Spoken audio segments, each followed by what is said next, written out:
Siniangalie sana jamani, nimetokea zangu kule chini kule. Sasa hapa nimetafuta kanisa la Wasabato.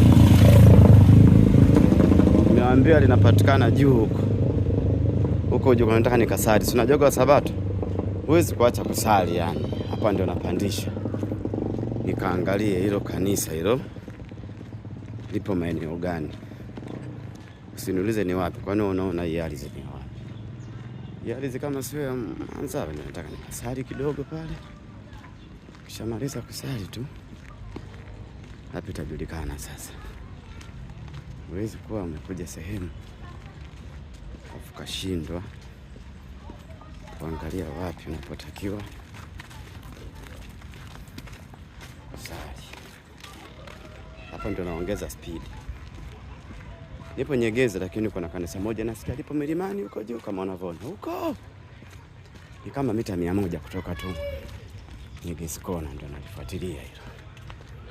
Nione. Semewa hajavaa suti. Masuala ya suti hapa hayahusiani. Hili ni koti la suti la zamani kidogo. Ila kashati kazuri. Nilikuwa andaliwa. Sasa ukiuliza niliandaliwa na nani? Wewe ndio unajua niliandaliwa na nani. Tunaelekea. Semewa amechelewa, anaenda.